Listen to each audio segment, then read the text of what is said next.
The Sacramento Kings' inconsistencies this season have been nothing short of perplexing, and naturally we're all looking around for something or someone to blame. Well, it may simply just be that the Kings will remain inconsistent as long as this Kings roster remains the same. Chris Biderman from the Sacramento Bee joins me to discuss that, plus blame on Kings players, blame on Mike Brown, leadership, and more. It's all right here on the Locked On Kings podcast. You are Locked On Kings, your daily Sacramento Kings podcast, part of the Locked On Podcast Network, your team every day. And now, ladies and gentlemen, it is that time for another episode of Locked On Kings. Hello and welcome into Locked On Kings, your podcast hub for Sacramento Kings coverage all season long. Today's episode is brought to you by FanDuel. Make every moment more. Right now, new customers get $150 in bonus bets with any winning $5 bet. That's $150 if your bet wins. Visit FanDuel.com/LockedOn to get started. My name is Matt George. I have the privilege of being your host here. I'm a Sacramento sports anchor and reporter for ABC 10 News. If you missed last night, or really early this morning's episode of the Locked On Kings podcast, after the Kings blown double-digit lead loss. Actually, they blew two double-digit leads in the same home game to the Chicago Bulls last night. You got my full recap of that, my full breakdown of that. We talked about the inconsistencies. We talked about this Kings team struggling to put away opponents that they absolutely should be beating, especially on their home floor.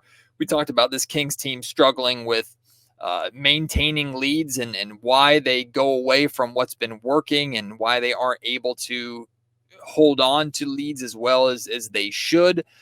We discussed all of that at length, but the conversation continues into today's podcast. But I'm not going to just have the conversation by myself. Like I mentioned in the intro, Chris Biderman from the Sacramento Bee, an excellent reporter for the Kings. He was in Minnesota when the Kings had their players only meeting and then responded with that big win against the Timberwolves. Of course, all the momentum from that game feels like it's come to a screeching halt because since then the Kings had last night's loss to the Chicago Bulls. Well, Chris and I are going to have a lengthy discussion about the state of this roster, the reality of this roster. Look, the Kings can't make major changes. The trade deadline is over and done with, right? So this team is what it is from here on out. So we just kind of have to accept it for what it is and maybe accept the inconsistencies that come along with that. But Chris and I will break that down. Plus we'll discuss about Mike Brown's responsibility in it, the players' responsibility in it, and more. So without any further ado, please enjoy my conversation with the Sacramento Bee's Chris Biderman.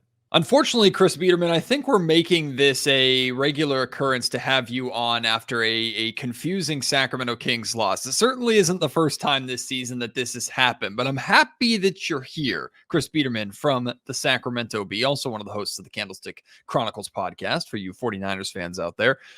You were in Minnesota. You were the one that initially reported that the Kings players only meeting happened. You're there witnessing in person Sacramento rounding out a really tough stretch of 4 games with a very impressive victory, their second victory in Minnesota over the Timberwolves. Then you were in the Golden One Center last night for the response that nobody was surprised by, which is the Kings losing at home against a Bulls team who certainly isn't down with like the Detroit Pistons and Charlotte Hornets of the world that the Kings have lost to, but it's a game during a playoff race at home where you had 2 double-digit leads, but even regardless of that, you're supposed to win that game given the circumstances, and you don't.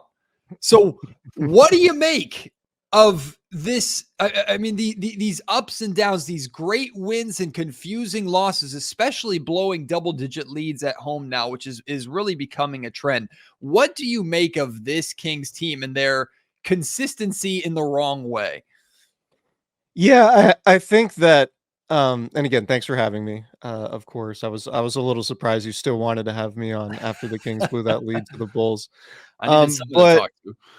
Yeah, I think really what's coming to the forefront more and more is that this is just a flawed roster overall, right? And having a good offense in the NBA certainly raises your floor, but what raises your ceiling is having a good defense. And the Kings just can't defend consistently.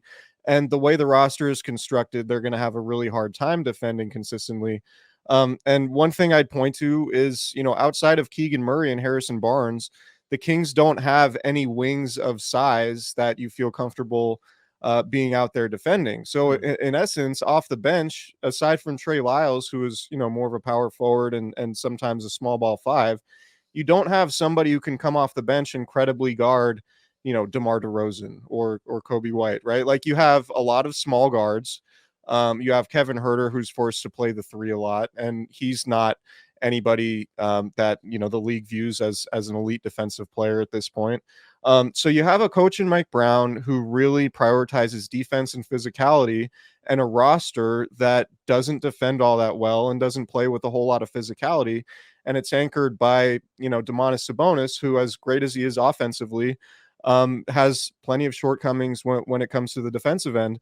So I think the variability that you get from the Kings night to night is a product of they can have a great offensive game and outscore you.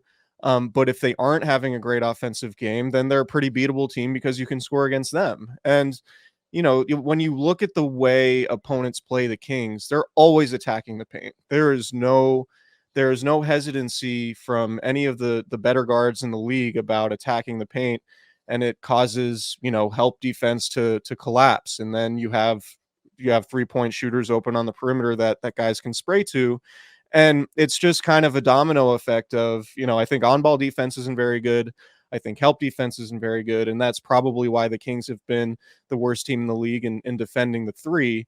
On top of, and it's compounded by the fact that you just don't have a whole lot of length on the roster and you're undersized at almost every position for the most part. So, when the West gets dramatically better this year from last year as it did, and the Kings kind of stagnate, this is what you see. And you see a team that's incredibly inconsistent because they don't have the baseline of really great defense. Like, what's, going back to the game last week in Denver, what's Denver do aside from having a great offense in Nikola Jokic that really sets them apart? They can go on runs where they're just clamping you defensively and you just cannot score. And the Kings could not score in the second and third quarters of that game when they were blown out and outscored by 35 points in 24 minutes, right?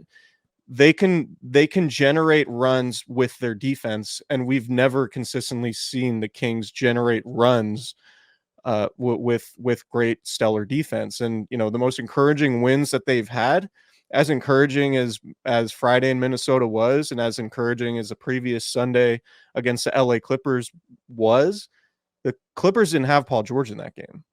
And Minnesota lost Anthony Edwards at halftime because he had to go deal with a personal matter.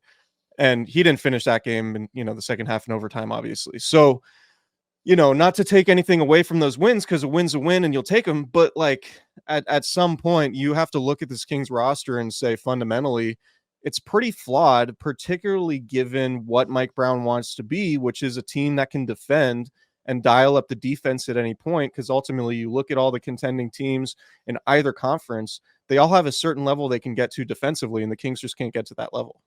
I agree with the flawed roster 100% and want to revisit that. So don't let me forget that. But you brought up and you talked a lot about defense there, which is completely understandable. We know the defense is the pitfall, the shortcoming of the Sacramento Kings team that was plastered on every poster coming into this season. We knew what the issue was, and the Kings did very little to address it. That being said, they have made very minimal defensive improvements.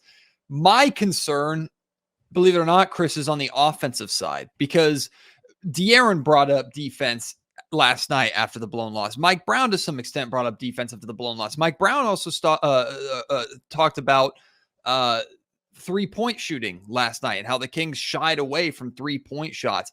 I look at the second quarter where the Kings score only 20 points. I look at the fourth quarter where the Kings score only 18 points. I look at another poor shooting night from 3-point range. I look at the Kings turning the ball over 18 times, leading to, I think, 24 points for the Chicago Bulls. That's where I see the blown lead, not on the defensive end. I understand, hey, you've built a 22-point lead. All you have to now defend it, right? Hold it. Stop a team from scoring enough to close that gap.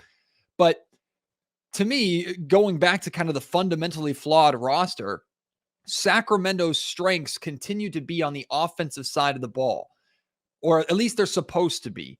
And in these stretches where the Kings vanish offensively or don't look like themselves offensively, or in my opinion, take the foot off the gas offensively. I don't want to take away from anything that Chicago did because defensively they clamped up and credit to them. But the Kings get sloppy with the basketball. They stop taking good shots. They stop moving the ball and they become a little too ISO heavy or dribble the air out of the ball.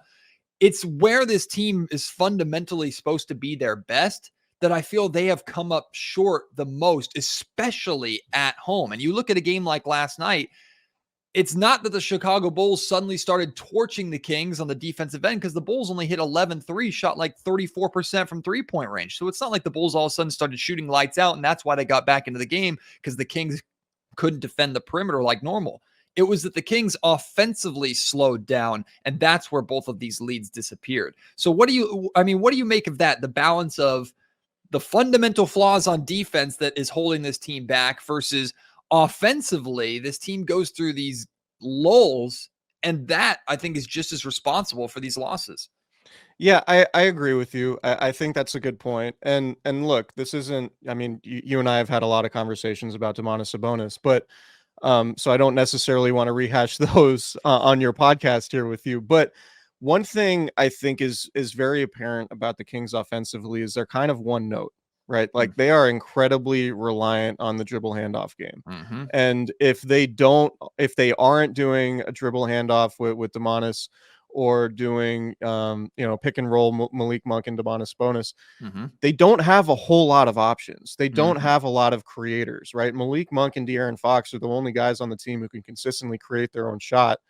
And even then, it's sort of like a last resort. It's not necessarily in the flow. And they don't have a lot of counterpunches to when teams sag off Sabonis and gap him and play up to the shooters and say, hey, Domas, like, go get your own buckets, man. Like, this is, and I think, like we saw with the Warriors in the playoffs last year, and we've seen it sporadically throughout this year, like Domantas Sabonis, as good as he is as an offensive hub and as a screener and as a passer, he's just not a bucket getter. And so the Kings don't have a counterpunch to when teams are hedging against the dribble handoff game and the pick and roll game. And Sabonis is a great roller and finisher around the rim, but getting the ball to him in the post just kind of bogs everything down, right? Like it's kind of bully ball. He's going to finish with his right hand. He struggles against length. And so there's not a whole lot of versatility in the Kings offensive attack beyond, run a dribble handoff to Sabonis, spray to 3-point shooters. And if that doesn't work, then allow Malik Monk and De'Aaron Fox to try to win one-on-one battles. And, in some cases, maybe that's enough, right? But I think when they are so reliant on Sabonis, like when he's on the court, he touches the ball every possession, right? Like there are no possessions where Sabonis isn't touching it unless somebody's getting a walk-up three that's open, or he's just setting a screen for somebody and they shoot the three based on his screening. But he's always involved. And that's not a bad thing, but it's just that I think when it's working, it can be incredibly effective. But as time goes on and teams have more time to adjust to it, there isn't a counterpunch. And the counterpunch should be Sabonis, scoring on his own, right? Like Sabonis being a $40 million a year player. He should be a guy that you can say, all right, this isn't working, but go get us a bucket, go hit a 15-footer. And that's just not really his game. And so I don't know what the solution is there. And I think I might go back to just the roster construction as a whole and say, like they obviously need Keegan Murray to be more of a creator, right? And that's been apparent. Mike Brown has not made that a secret at all. He said, we need Keegan to be an aggressive offensive player who can create for us to get to that next level. That's like on the record and out there. Like the Kings are not shy about saying that. But beyond Keegan and beyond Malik Monk and beyond De'Aaron, it's like, I don't really know what you have in terms of offensive versatility. And like, there isn't a whole array of plays that they can run. It's kind of dribble handoff and, and maybe some actions off of those things, but they're not like a heavy pick and roll team. They have shooters, but they don't have a lot of creators. And I think when you are so reliant on Domantas Sabonis to be your offensive hub, I think it can get bogged down a little bit too easy, and I think we've seen that. And I think ultimately the Kings need to figure out more counter punches offensively, and maybe it's just as simple as De'Aaron Fox just saying, "All right, I'm just gonna do what I did in December and score 30 points a night." Like that might be the best solution for them at this point, because they're not getting consistent scoring elsewhere offensively. Today's episode of the Locked On Kings podcast is brought to you by BetterHelp. Sometimes we all need the opportunity to get something off of our chest. Big or small, certain things can really start to get to you. It's important to let all of that out, especially to someone who's unbiased on your life. So today, I want to tell you how I feel about BetterHelp, specifically how I feel about therapy and about mental health. If you've listened to the Locked On Kings podcast before or frequently, you know how important mental health is to me. You know how big of an impact that therapy has had on my life. I was blessed enough to get connected with my therapist, TJ, over COVID, and he's still been with me to this day. I see him at least once a month, sometimes more frequently than that, based off of situations and circumstances in my life. And it's truly led to tremendous growth for me, the ability to unpack and figure out how to handle stuff from my past that I didn't even realize was weighing on me, right? We all carry our own baggage. There's no problem that is too small to talk to somebody about it. And if you have any of these issues, if you're considering giving therapy a try, that's why I highly encourage you to use BetterHelp. BetterHelp is completely online. It works around your schedule, connects you to a large database of licensed therapists out there so that you can ultimately get the help that you need on your time. It removes the struggles of not knowing where to go, the limitations of the therapists that are in your area, right? BetterHelp connects you with the people that you need. And don't worry, they're not going to assign you to a therapist and you're stuck with that person, right? Sometimes, like, therapy requires a connection.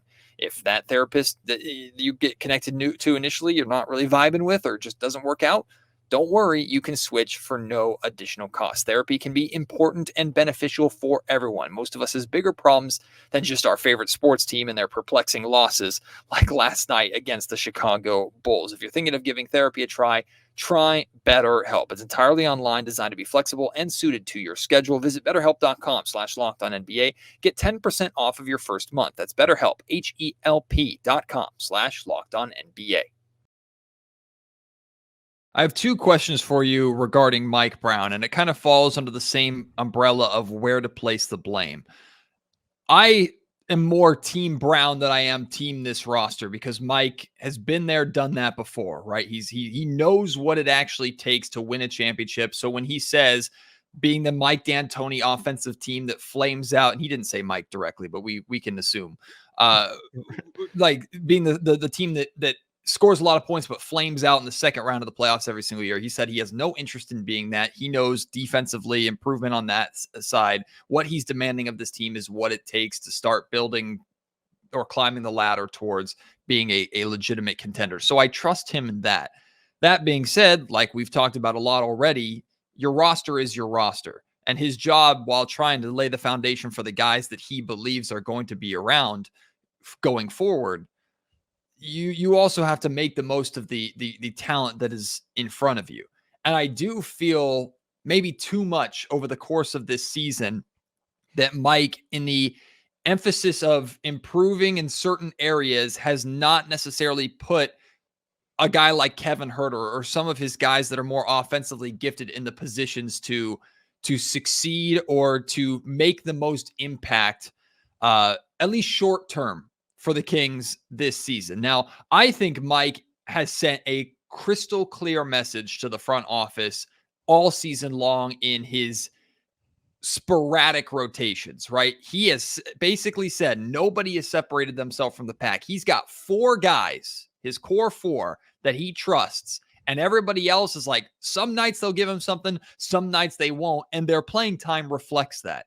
So he's telling Monty, he's telling the Kings front office, changes have to be made because this roster isn't working like we talked about.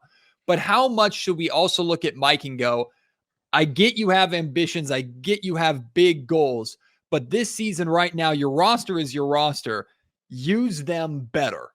Where are you at with kind of that line of thinking? Yeah, I think it's a really interesting question because you remember Monty McNair's press conference right after the trade deadline and the Kings deciding to stand pat. And Yep. Monty was talking a lot about the team needing to improve offensively. Yep. And which he's not wrong, but you hear Mike talk about, where his team's at, and Mike's always talking about defense and physicality.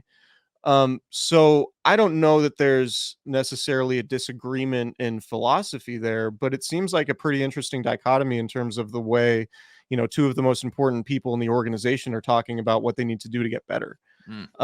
So, with Mike, I think he has, fundamentally he's a defensive coach, and he has like Malik Monk, De'Aaron Fox, Domantas Sabonis, and Keegan Murray are the guys that are going to be in the game because of what they bring you offensively, sort of no matter what. But everyone else on the roster, in Mike's mind, I think, has to play a certain level of defense and physicality to stay on the court. And I think in Kevin Huerter's case specifically, that means that he might, given that he's not the most physical defender and he hasn't taken a charge all season, and he seems to be, the last few games, it's like teams attack him on the first possession. I think it's happened 3 games in a row now. Every time. That, Mike is not going to tolerate some poor defense from anyone outside of those top 4 guys that I mentioned.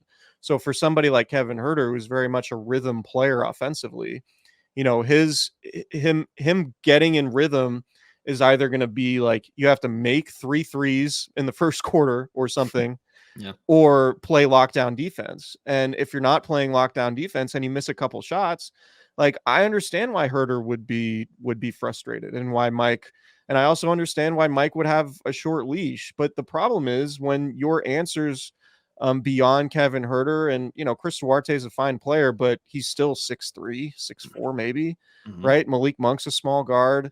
Davion Mitchell's obviously a small guard. You don't have a 3-and-D option off the bench that you could go to say, all right, well, play strong defense and then hit your threes when you're open. I mean, the Kings really want, Mike Brown really wants more defensively out of Kevin Huerter, and Monty McNair wants the Kings to be better offensively. And so, I think it's kind of interesting, right? Like if this goes in the wrong direction, and say the Kings don't win a playoff round, like I'm fully expecting the roster to look pretty dramatically different in the offseason. I think my main takeaway, I think 2 things can be true. I think the roster needs substantial changes in order for them to take that next step. And for me, in my mind, it has to come defensively. But I also think the Kings are probably wise to stand pat at the trade deadline, just given what the market was. It didn't seem like, I don't know that Royce O'Neal really changes what the Kings are or how good they are at this point, right? Or anybody like that. It didn't seem like there was a game-changing type player available to them at the deadline. So while I do think the roster needs changes, I don't think the trade deadline was the time to necessarily do it. But I do think this summer will be, right? Assuming that the Kings playoff run goes about as we expect, where, they either win or lose early in the playoffs. Like I don't think at this point it would be pretty stunning if the Kings won more than one playoff series. Like if they got to the Western Conference Finals, that would be pretty stunning. Shocking. Like we're talking about it.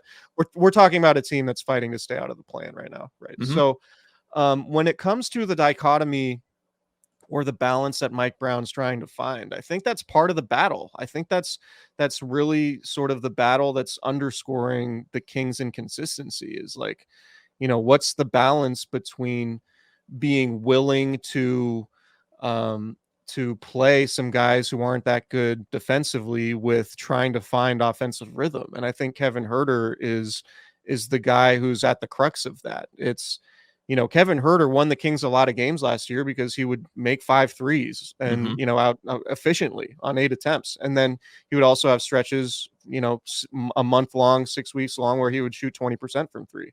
And it would really hurt the Kings. So now that Kevin Huerter has less of an offensive role because Keegan Murray has more of an offensive role, Mike Brown has less tolerance for him not playing well defensively because he's not. And in Huerter's case, that leads to struggling to find a rhythm offensively. So it's just that to me sort of speaks to the inconsistencies of the Kings season, is that they're trying to juggle this. How do we get our offensive guys going while not dropping off on defense? And I think outside of the core four guys that you mentioned, it's kind of a battle because they don't really have guys who are awesome two-way players at that point. Like I said at the top of the show, today's episode of the Locked On Kings podcast is also brought to you by FanDuel. Get buckets with your first bet at FanDuel, America's #1 sportsbook, because right now, when you sign up, new customers get $150 in bonus bets with any winning $5 bet. That's $150 if your bet wins. So you don't have to try and find a bet with the best odds or the best net return, right? Just find a bet that you feel is a virtual lock, because even if you put $5 down on that and it only gives you a $1 or $2 return, right?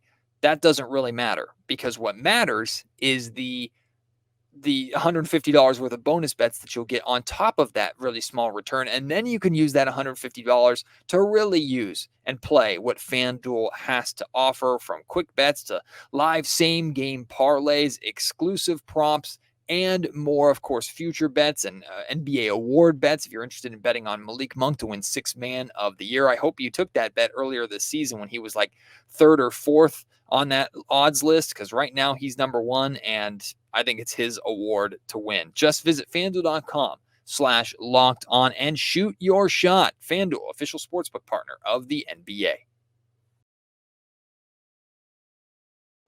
For the record, I would be stunned if Kevin Huerter is a member of the Sacramento Kings going into next season. It's not because I don't like the guy. I like him a lot. I think on paper he makes so much sense for the Kings offense, but I think this season, amongst many things, this season has made it very clear that Mike is going in one direction and Kevin is either going in another or just not able to keep up with the direction that Mike is going. So I think that is definitely something that is going to change this offseason. The other Mike Brown question is, last season we saw him call quick timeouts frequently, right? A minute, 2 minutes into the game, if the Kings started going on a run, timeout immediately, let's address this, let's stop this. And it got to a point where it was almost an annoyance for Kings fans, right? It's like, Mike, what are you doing? Let him play. Now we have far too often this season, the Kings start to unravel, right? And we see it coming.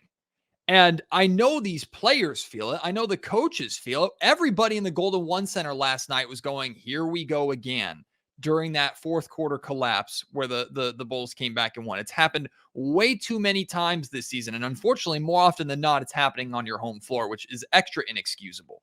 But how much is that on Mike to recognize we're doing it again? We're spiraling out of control. Let me call a timeout and get this team to regroup.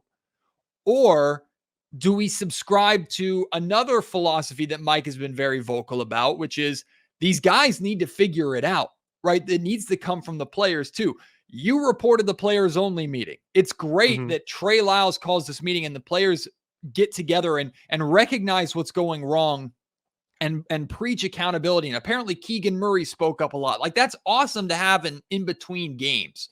But when you're in the middle of a collapse, when you're spiraling out of control, which has been kind of your identity this season far too often, is that on Mike Brown to call the timeout and get the guys together and go, wake up, it's happening again? Or is that on Fox or Sabonis or Lyles or McGee or anybody, a player, to say, guys, we're doing it again, wake up, stop this now?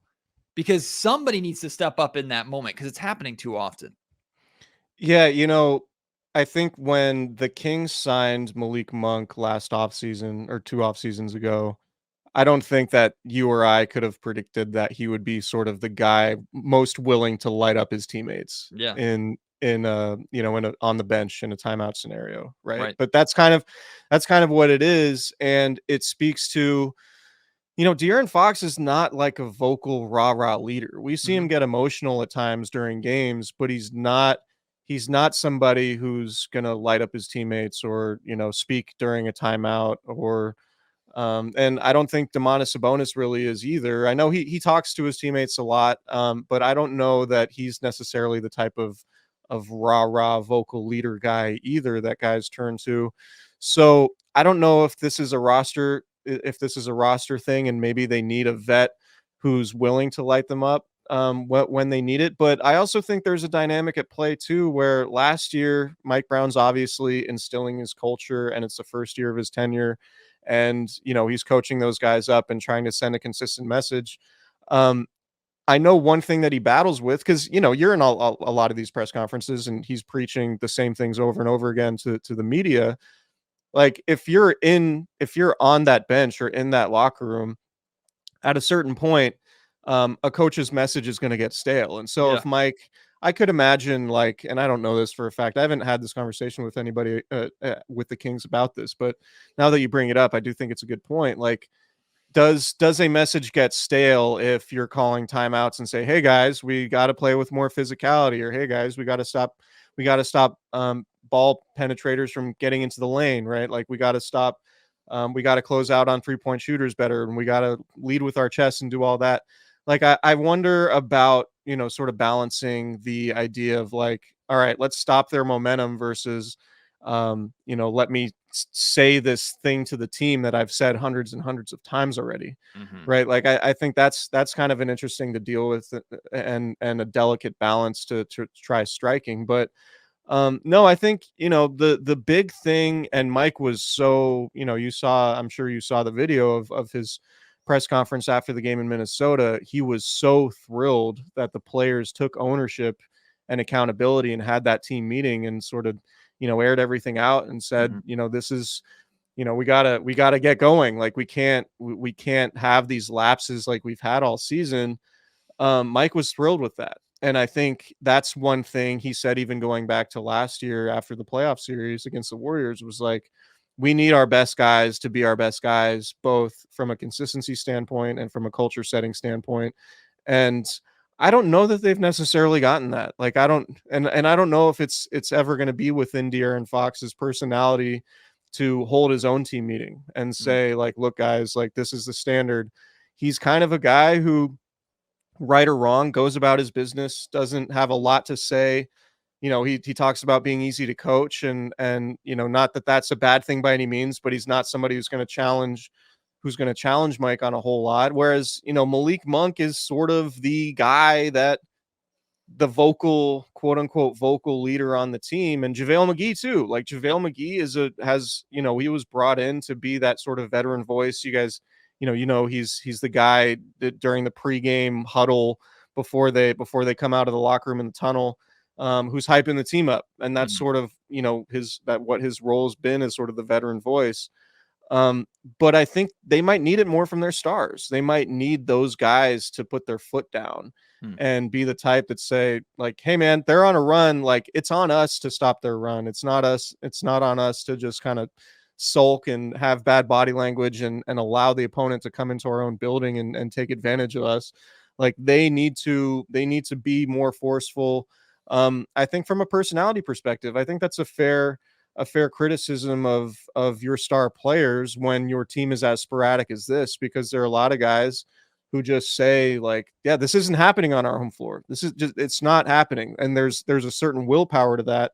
And I don't know that the Kings have shown that this year. And I think that's part of what Mike Brown's talking about when he talks about accountability with his roster. Chris, we'll wrap up with this. In the grand scheme of things, where do you think this Kings team ends up? They're in 7th right now. They're half a game back of 6th. They moved up to 6 on a night that they didn't play. On the night that they do play, and the Suns didn't play, the Suns moved up to 6. So it's just the way it is right now. They're only a game and a half back of 5th, which is the Pelicans, but they're only half a game ahead of 8th. They're only, a game ahead of now the Lakers, or a game and a half ahead of the Lakers in 9th, and they play the Lakers twice here in the next couple of weeks. So this Kings team could, I think the top 10 in the West is set. We know who's going to be in the play-in at the very least, or we know who's going to be representing the Western Conference, but we don't know where they're going to end up. Just based off of everything the Kings have told us this season, which means concern about the Wizards game and the Spurs game and those very winnable games coming up, or excitement about the 2 Mavs games or the Phoenix game or the Pelicans game. Everything that we've learned about this team this season, where do you think this team ends up? Are they a play-in team, or are they a barely straight into the playoff series team, 6th or 5th seed? Oh, given that, like I said earlier, their wins recently have come against the Clippers missing Paul George and Minnesota missing Anthony Edwards in the second half of the game on Friday. As good as an important as that win was for them, um, if their opponents are healthy, I just have a hard time seeing right now, based on what we've seen recently since the All-Star break, the Kings being better than Phoenix, Dallas, potentially the Lakers, potentially the Warriors. Of that group, the Suns are 5-5 in their last 10. The Kings are 5-5 in their last 10. Dallas is 6-4 in their last 10. The Lakers and Warriors are both 7-3 in their last 10. So if we're going to go by that, we would just say over the remaining 22 games or whatever there are left, that the Kings might just end up being a play-in team. And frankly, like, that one surprised me at all. Given the inconsistencies, given the defensive issues, given that the offense seems to be easier to defend than last year. So yeah, I think right now in their current form, they look like a play-in team to me. But I don't think it would be surprising at all to see Malik Monk and De'Aaron Fox combine for 60, 70 points in LA on Wednesday, and the Kings have this stirring win against the Lakers that seems like it turns everything around, and then the Kings, could come home and lose a disappointing game, right? Like, they are confounding from the standpoint of they can beat anybody on any given night, but they can lose to anybody on any given night. And I think ultimately where that's going to shake out is a team that's, right around 500, probably just above 500. And you look at, the winning percentage it's going to take to get to the 6th seed. It looks like it's going to be far closer to, a 600 winning percentage than 500. And I don't know, I think that the Suns are certainly hard to trust. The Mavericks, given they have Luka, given they have Kyrie, and made some additions at the trade deadline, seem to be on an upward trajectory. The Lakers and Warriors are obviously playing better. It's just, the trajectories of all these teams right now would indicate that the Kings are moving the wrong direction. And that's certainly not what you want. But I mean, on the bright side, they can beat anybody and they can go on a run, and they can get as hot offensively as anybody in the league, but that's just hard to bank on right now. So for right now, in this moment, the Kings to me look like a play-in team. But it wouldn't surprise me at all if they got hot and went on a run and got to the 6th seed. Well, I hope you're wrong, because I think the play-in should be absolutely terrifying for Sacramento, especially given the circumstances of, and I need to shut up because I guess I'm speaking this into existence, but a one game against a Warriors or a Los Angeles Lakers sounds absolutely abysmal for Sacramento. Not that they're not better than those teams and can't beat those teams, but you want to try and beat a Game 7 scenario against LeBron or against Steph again? I don't think Sacramento should line up for that. Would you rather have a play-in game on the road or at home? The question for you. Me in Sacramento, because I know the crowd and the atmosphere. The Sacramento Kings might want the road because they play better basketball on the road than at home, and it's so perplexing. And this is the second straight year, Chris, they've done it. This is the second straight year that they have been better on the road than at home, particularly defensively. I don't know what it is about this team and being the villain or having to create their own energy versus feeding off the energy of Kings fans. But I know the Kings are racking up season ticket prices, and the team is not following suit with their responsibilities at home. Yeah, I think one of my hottest takes going forward is that if they are in the play-in, they might not prefer, but I think I would like their chances on the road than at home. I think there's a better chance that they play better because as loud and as great of an atmosphere as Golden One is, opponents seem to love playing there just as much as the Kings do. It's not one of those home court advantages where teams like fear going to G1C. And it's like, oh yeah, it's lively. We love playing here. It's not, oh, it's lively. It's kind of like deafening and things can get out of control quickly. It's like, no, teams are not intimidated about coming to Sacramento. So I think that's another thing that needs to change for the Kings is just, I don't know how, and I don't know if it's tangible at all, but just the idea of like defending home court and being a team that's really difficult to beat on their home floor versus on the road. That's something that I think is hard to explain and hard to define aside from just the results. But I think that's something that's problematic with this team for sure.